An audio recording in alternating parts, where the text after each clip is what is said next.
जितना हमको 21 में मजबूत दिखती थी उतना तो हमको नहीं दिख रही। हम्म। और कुछ रणनीति बदली हो तो कह नहीं सकते। अगर इस बार बीजेपी बंगाल में हार गई तो ये न्यूज होगा, क्योंकि इस बार तो सारे कुछ वो मौजूद हैं जो जीतने चाहिए उनको। एसआईआर हुआ, 27 लाख वोट भी कट गया, फिर 3 लाख पुलिस वाले भी हैं, पूरा भारत सरकार जाके बंगाल में जमी हुई है। तो हर तरह से ये बंगाल फतह करने के खुराक में। ममता खुद ही तो कह रही है कि वो जो उनका आरोप है कि केंद्र सरकार, केंद्रीय पुलिस वाले जो है कंबल ओढ़ा करके वो कैप्चर कर रहे थे, तो कैप्चर हो गया। कैप्चर हो गया ना, जब वही कह रही है कि कैप्चर, तो कैप्चर हो गया।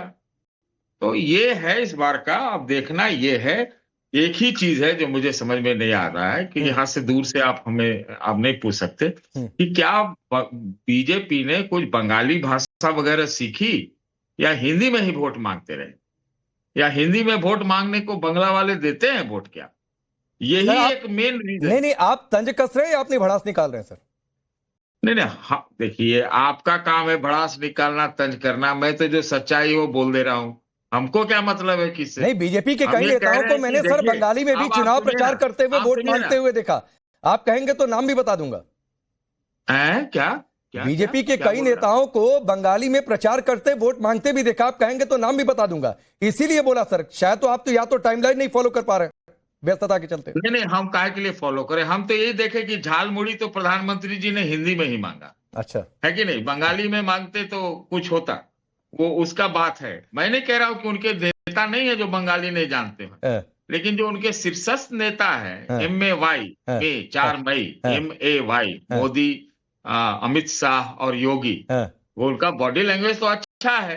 लेकिन वही बॉडी लैंग्वेज थोड़ा बंगला में रहता है ना पांडे जी, तो ज्यादा मजबूत रहता है। मैं कह रहा हूं, मैं तो कह रहा हूं कि संघर्ष है। अच्छा ठीक है, मैं अवधेश जी से कमेंट लेता, लेकिन तुहिन सिन्हा, चूंकि आपने बीजेपी और बांग्ला को लेकर सवाल उठाए, तुहिन सिन्हा एक शॉर्ट रिप्लाई, फिर आगे बढ़ता हूं।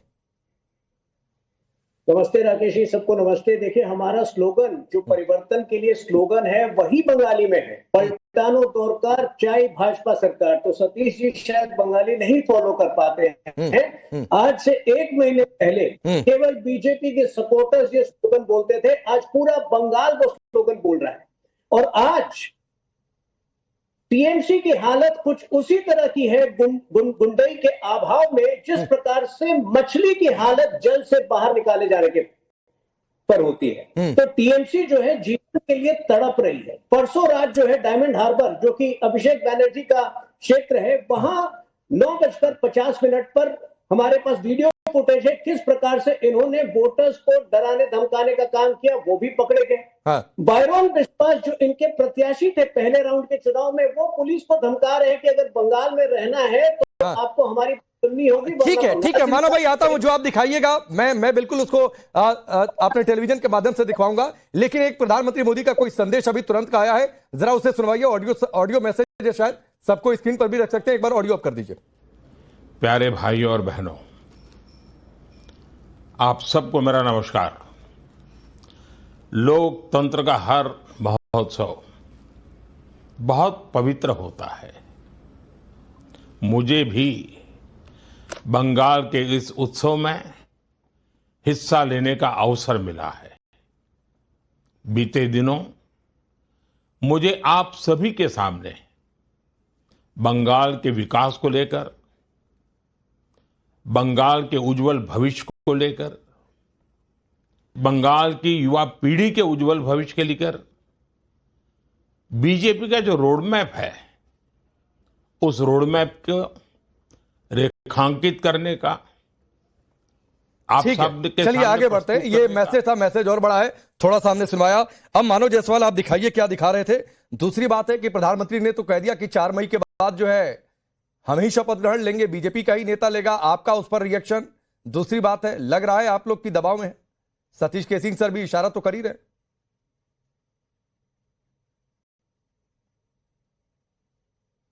ये मिताली बाग का कॉन्वॉय है, ये हमारी सांसद हैं। आरामबाग में ये भाजपा का चल चरित्र आपको दिखा है। यहाँ पे उन लोगों ने एक महिला चुनी हुई सांसदा को के गाड़ी के ऊपर अटैक किया, वो आहत हुई, आज वो अस्पताल में है। ये चल चरित्र है भाजपा का, ये ट्रेलर है। खैर कोई बात नहीं, आप लोग तो बंगाल को बदनाम करने में मोदी अमित शाह जी ने तो कोई कसर छोड़ी नहीं कि भाई बंगाल जो भद्र लोग है, इनके आने के बाद ही वो अलग लोग हो जाता है। जहां तक बात है सतीश सर को मैं सुन रहा था, और खैर आप भी बहुत गौर से सुन रहे होंगे राकेश भाई, उन्होंने कुछ एक बातें बोली। उन्होंने बोली कि भाई एसआईआर करवा दिया, 27 लाख से ऊपर लोगों के वोट कटवा दिए, इतने सारे नेता वहां पे आ गए, भाजपा के सारे मुख्यमंत्री, सारे नेता सब बंगाल में हो गए, 3 लाख से ऊपर उन्होंने फोर्स डिप्लॉय कर दिए, और बहुत सारे कारनामे उन्होंने किए। लेकिन अगर वो हार जाती है तो ये न्यूज होगा।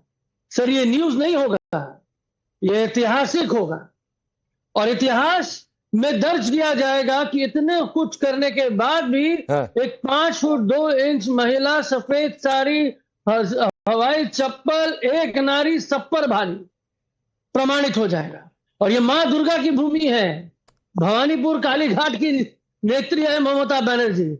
ममत्व का निर्वाह किया है, मां की तरह सजोया है पूरे बंगाल को। नहीं। और आज मानो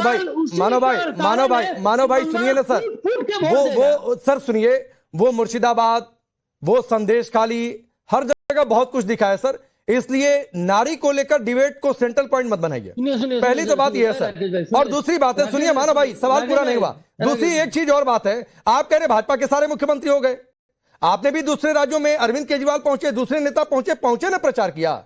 जिसकी जैसी ताकत उस हिसाब से चुनाव लड़ रहा है। आप भी अपने लोगों को बुलवा रहे हैं, ये भी अपने लोगों को बुलवा रहे हैं, इसमें गलत क्या है? मैं तो किसी को भी गलत नहीं मानता हूं। आप भी जिससे मनोप्रचार करवाइए, ये भी जिससे मनोप्रचार करवाएं। अच्छा, अरे अब तो बौखला गया एकदम। नहीं, मैं काहे बौखला जाऊंगा? बात नहीं है, हम तो बोल रहे हैं कि अरे हम तो यही गिनवा रहे हैं कि सारे मुख्यमंत्री उनके आए हैं, तब भी हम उनको हराएंगे और तब ये ऐतिहासिक होगा। और हिंदी में झालमुरी मांगते नहीं। जिस दुकान में मोदी जी गए वो भी बिहार से आए हुए प्रवासी हैं, उन्हीं का घर है वो, और वहां के उनके माता पिता जो है सालों साल से बिहार से आए हुए हैं। तो बंगाल में बिहार के लोग आके बिजनेस कर रहे हैं। हमारे पूर्वज उत्तर प्रदेश में आके रह रहे हैं, ये बंगाल है, बंगाल ने अपनाया है हमको। तो क्या गलती है? मानो भाई, मेरे अगल बगल भी बहुत सारे बंगाल के लोग हैं जो लोग काम करते हैं भाई। नोएडा में बहुत लोग मिल जाएंगे जो बंगाल के लोग काम करते हैं। अरे यही तो हम बोल रहे हैं कि यही तो भारत की विशेषता है। हाँ तो ठीक है, इसमें कौन सी बात है कि बंगाल में बिहारी चला गया तो बहुत बड़ी बात हो गई। अरे बिहार नहीं समझ, अरे भाई बंगाल में बिहार का आदमी चला गया तो कौन सी बड़ी बात हो गई? बिहार में भी बंगाल का आदमी, यूपी में भी, दिल्ली में भी बंगाल का आदमी मिलेगा।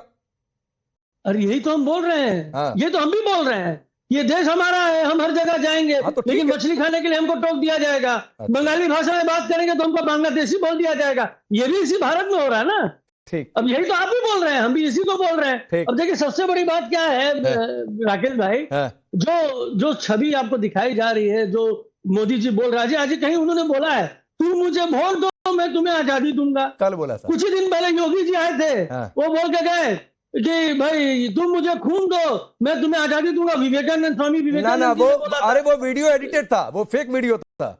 आगे बोलो। अरे गुरु ताली। अरे मैं कौन सी ताली भाई? वो तो जो आया उस पर फैक्ट चेक आया, जो फैक्ट चेक कई लोगों ने किया, मैं तो वही कोट कर रहा हूँ भाई। मालवीय उसमें लोगों ने कहा, वो अमित मालवीय। अच्छा तुहिन, आप किस बात पर कुछ कहना चाह रहे हैं? सुनिए, सुना है भाई, मैंने लाइन सुना है। ठीक है, मैंने लाइन सुना है। ठीक है, तुहिन कुछ कहना चाह रहे हैं, बोलिए। अच्छा दूसरी बात सुन लीजिए। ये जो वोट दो मैं तुम्हें आजादी दूंगा, सब बंगाली जो हमारे बंगाल के वरिष्ठ जो रहे हैं, पूर्वज हमारे, उनका नारा है। लेकिन मोदी जी से आजादी चाहिए, इसलिए वो वोट मांग रहे हैं। ठीक है, मानो भाई, तुहिन की बारी है, आ रहा हूं। तुहिन की बारी, बोलिए तुहिन। अभी देखिए राकेश जी, आपने इनको फैक्ट चेक कर दिया। गलत वीडियो जो है योगी जी का ये लोग सर्कुलेट कर रहे थे। लेकिन ममता बनर्जी जो कि बंगाल में ही जन्मी है, बंगाल में ही बड़ी हुई है, बंगाल में ही जीवन व्यतीत किया है, वो कहती है कि जलियांवाला बाग नरसंहार के बाद गांधी जी ने नाइटहुड वापस किया। आप समझ सकते हैं कि उनको गांधी जी और रविंद्रनाथ टैगोर में अंतर नहीं पता है। और ये लोग जो है अमी बांग्ला ये लोग जो है बड़े शान से कहते हैं कि बंगालियों की अस्मिता की रक्षा करेंगे। ये तो टीएमसी का असलियत है। ममता बनर्जी, देखिए मैं मानता हूं कि अभी जिस प्रकार का और कुछ नहीं, बॉडी लैंग्वेज बॉडी लैंग्वेज धमकियां दे रही थी बीजेपी के कार्यकर्ताओं को कि 4 मई तक रुकिए, देखिए आपका क्या होता है। आज यही ममता बनर्जी भय से ग्रसित है, बीच सभाओं में अपने भाषण को समाप्त कर देती है, कहती है कि वहां दूर से शोर हो रहा है, मैं बोल नहीं पा रही हूं, मैं जा रही हूं, अगर उचित लगे तो मुझे वोट दे देना। तो ये तो हालत है टीएमसी की। 3 हफ्ते में सारा जो है सारा ठीक है सर, ठीक है। अब अवधेश जी एक आपका भी एनालिसिस हो जाए, फिर मैं तनु और अखिलेश कटियार के पास जाऊंगा। और सवाल ये कहते हुए कि मानो भाई देखिए, हर कोई अपने अपने हिसाब से चुनावी गोटी सेट करता है, फिट करता है। अब ये भी वीडियो सही है कि गलत है, आप लोग बता दीजिएगा बाद में। जो बीजेपी दावा कर रही है कि आप लोग WPSC की जो कि कॉन्स्टिट्यूशनल बॉडी है उसके अधिकारी को मंच पर बिठाकर आप लोग कर रहे हैं, तो ये कौन सी मर्यादा है?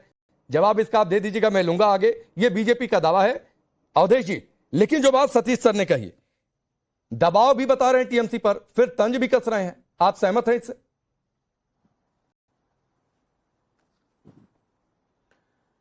अब ऐसा है कि अब सतीश जी जिस भाषा में एनालिसिस किए हैं, अगर उस भाषा में आपको उत्तर चाहिए तो एनालिसिस तो नहीं हो सकता है। कि अगर मान लीजिए चुनाव आयोग और SIR को बीजेपी का बता दिया जाए और केंद्रीय बल पर भी आरोप लग जाए कि वो एक पार्टी को जिताने गई है, तो इसको एनालिसिस नहीं कहते हैं। ये तो आपके अंदर का मतलब, पश्चिम बंगाल के 6 दशक के इतिहास का पहला चुनाव है जो हत्या रहित है, न्यूनतम हिंसा वाला है, एक भी बूथ का मतदान जो है कैंसिल नहीं हुआ है। ये 3 इतनी बड़ी चीज हुई है और भारत के इतिहास का रिकॉर्ड चुनाव हुआ। कभी भी अब 93% था, मेरे ख्याल से 94-95% तक चला जाएगा। लोगों ने कहा कि भैया SIR हो गया है तो परसेंटेज बढ़ गया है, मतदान थोड़े बढ़ा है। मैंने पता किया कि 26 लाख ज्यादा लोगों ने मतदान किया पिछली बार से SIR के बावजूद। तो ये एक अभूतपूर्व चुनाव है। बंगाल का चुनाव बिना हत्या, बिना हिंसा के हो जाए और बिना बूथ कैंसिल के हो जाए, इसके लिए तो केंद्रीय बलों सबको धन्यवाद देना चाहिए। लेकिन सतीश जी तो कर नहीं सकते हैं, वो एनालिसिस नहीं है। देखिए बंगाल में ममता बनर्जी की शुरुआत 60-65 सीटों से होती है, 0 से नहीं होती है। बीजेपी को 0 से करना है। जो मुस्लिम बहुल कुछ सीटें हैं तो मिनिमम 60 सीटें तो ममता को मिलती ही मिलती है। तो बीजेपी को अब बचे हुए जो 235 सीट है उनमें से 150 सीट लाना है, तो ये एक चैलेंज होता है। अब कोई ये कहे कि भाजपा चुनाव लड़ रही है तो अब उसके नेता सारे भाषा सीख लें। अगर वो तमिलनाडु में जाए तो तमिल बोले, मलयालम में, कि ये कोई एनालिसिस है? बताओ, वहां के कैंडिडेट लड़ रहे हैं तो वो तो अपना बंगला ही बोलेंगे। अब मेरे को सतीश जी को कहें कि बांग्ला चैनल पर बैठा के बांग्ला बोलो, इनको कहे तो क्या एनालिसिस है? दूसरी बात सुनिए जरा ध्यान से, आपने बोल लिया।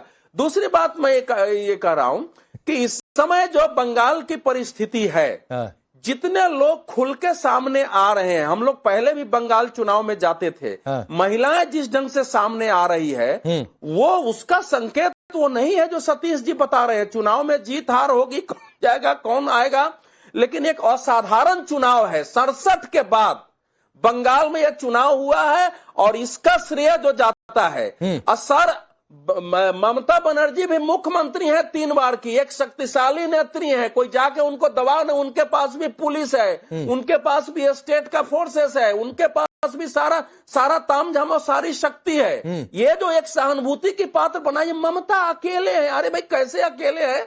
मार मार के जो है लोगों को घर से जो निकाल दिया जाता हो, जहां सेंट्रल फोर्सेस जाती हो संदेश खाली का जो है जांच करने, उसको खदेड़ के मारा जाता हो, कैसे बात कर रहे हैं? ठीक है, एक टिप्पणी सतीश सर छोटी सी हो रहा है। आप देखिए सेंट्रल फोर्सेस पर इतना हंगामा क्यों? कोर्ट ने भी कह दिया कि बहुत शानदार व्यवस्था हुई है।